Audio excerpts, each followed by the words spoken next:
இது மகிமை நேரம்.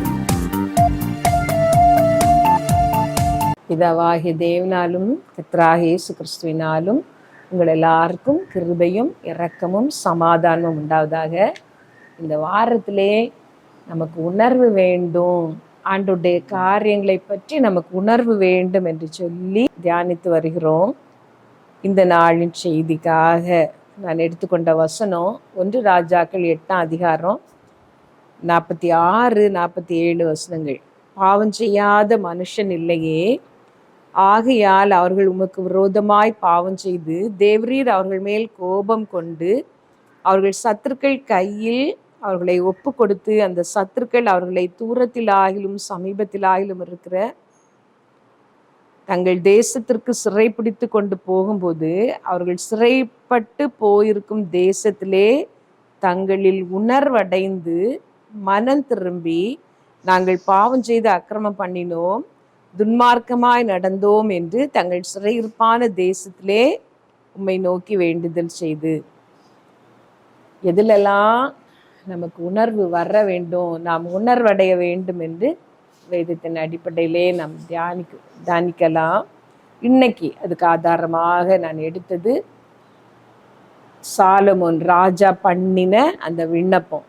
சாலமோன் ராஜா தேவாலயத்தை கட்டி பிரதிஷ்டை பண்ணிவிட்டு கர்த்தர் தம்முடைய ஜனங்களின் ஜபங்களை எல்லாம் கேட்க வேண்டும், அந்த ஆலயத்திற்கு நேராக ஏறெடுக்கிற ஜபங்களை எல்லாம் கர்த்தர் கேட்க வேண்டும் என்று சொல்லி அவர் பண்ணின ஒரு விண்ணப்பம் தான். அந்த விண்ணப்பத்தின் ஒரு பகுதி தான் இது. இஸ்ரவேல் ஜனங்கள் பாவம் செய்ததின் நிமித்தமே அவர்கள் சிதறடிக்கப்பட்டார்கள், வேறு தேசங்களுக்கு சிறைப்பிடித்து கொண்டு போகப்பட்டார்கள் என்று நமக்கு நன்றாக தெரியும்.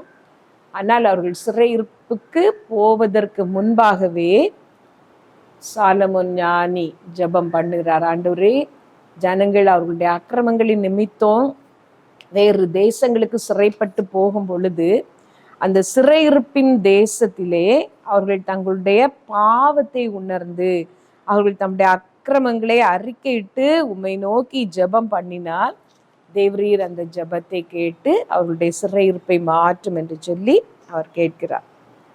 சிறையிருப்புக்கு போன எல்லாரையும் ஆண்டவரே நீர் சிறையிலிருந்து கொண்டு வந்து விடும் என்று அவர் ஜெபிக்கவில்லை. சிறையிருப்பிலே இருக்கிற ஜனங்கள் தங்களுடைய அக்கிரமத்தை பாவத்தை அவர்கள் உணர வேண்டும். நமக்கு முதலாவது உணர்வு வர வேண்டிய ஒரு காரியம் நம்முடைய பாவங்களை பற்றி. அதுதான் ஆவிக்குரிய வாழ்க்கையின் ஆரம்பமே. அதுதான் நம்முடைய வாழ்க்கையிலே மிக முக்கியமான ஒரு காரியமும் கூட. பாவம் செய்யாத மனுஷன் இல்லை, எல்லாரும் பாவம் செய்கிறார்கள். நாம் எல்லாரும் ஆடுகளை போல வழி தப்பி அவனவன் தன் தன் வழியிலே போனோம் என்று வேத வசனம் சொல்லுகிறது.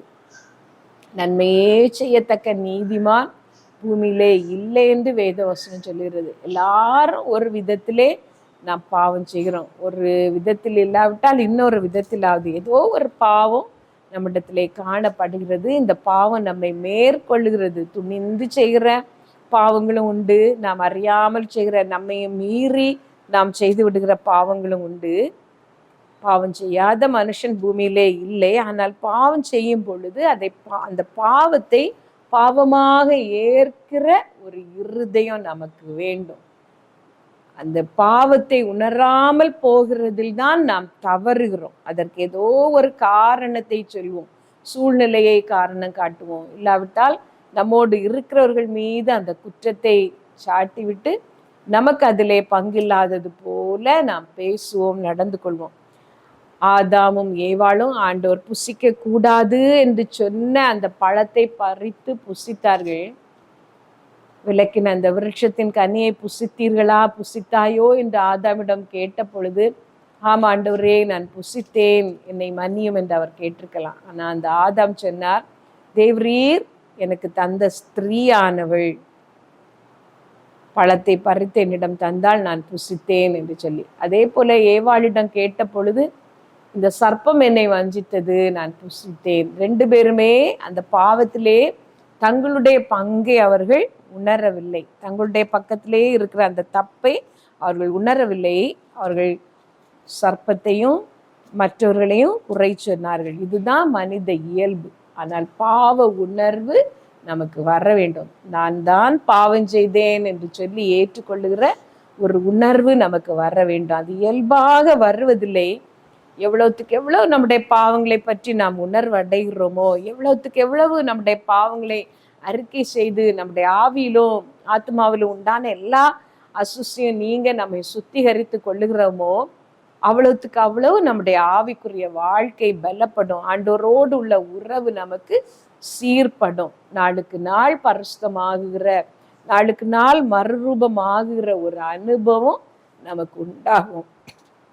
அப்படிப்பட்ட அனுபவம் நமக்கு வேண்டுமானால் நம்மிடத்திலே காணப்பட வேண்டிய ஒரு குறைவு, நான் தான் பாவம் செய்தேன் என்று சொல்லி பாவத்தை உணர்கிற ஒரு உணர்வு நமக்கு உண்டாக வேண்டும். ஆனால் இந்த பாவ உணர்வு ரொம்ப எளிதாக வராது. நம்ம ஏன் நீதிமான்கள் என்று நினைக்கிறது தான் நம்முடைய இருதயம். நாம் தவறவில்லை என்று தீர்த்து கொள்ளுகிறது தான் நாம் செய்கிற காரியம். இந்த பாவ உணர்வு நமக்கு வர வேண்டுமானால் நாம் செய்ய வேண்டிய ஒரு காரியம், இயேசு கிறிஸ்துவிடம் நாம் வர வேண்டும். ஏனென்றால் பாவம் செய்கிற எவனும் இருளிலே இருக்கிறான், இருள் வெளிச்சம் அந்த இருளை பற்றாது என்று இயேசு கிறிஸ்து சொல்லி இருக்கிறார். எவ்வளவுக்கு எவ்வளவு இயேசு கிறிஸ்துவிடம் அருகிலே நாம் வருகிறோமோ அவ்வளவுக்கு அவ்வளவு நமக்கு பாவ உணர்வு உண்டாகிறது. அந்த விபச்சார ஸ்திரியை கையுமையுமாக பிடித்து இயேசு கிறிஸ்துவிடம் கொண்டு வந்தார்கள். அவர்கள் கொண்டு வந்ததெல்லாம் அந்த ஸ்திரியை கல்லறிவதற்காக, அவளை முழு குற்றவாளி என்று தீர்ப்பதற்காக. ஆனால் இயேசு கிறிஸ்துவிடம் வந்த அவர்கள் தங்களுடைய பாவங்களை உணர்ந்து மனசாட்சியினால் கடிந்து கொள்ளப்பட்டார்கள்.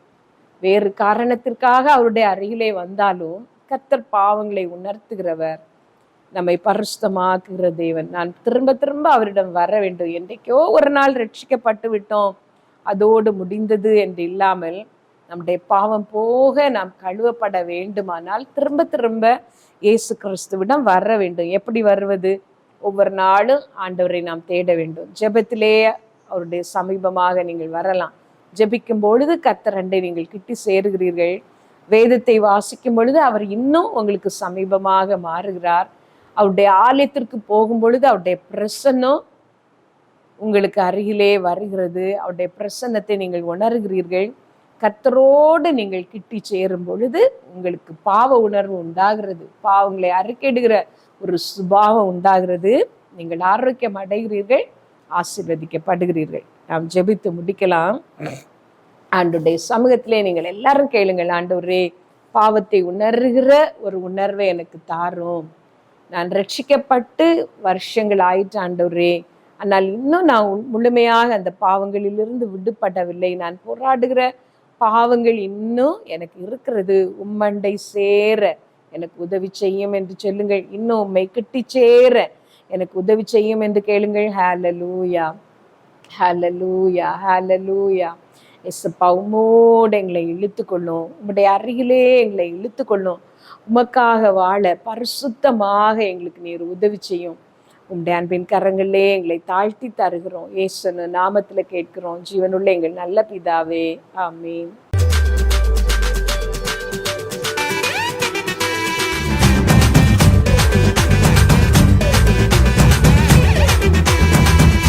மகிமை மகிமை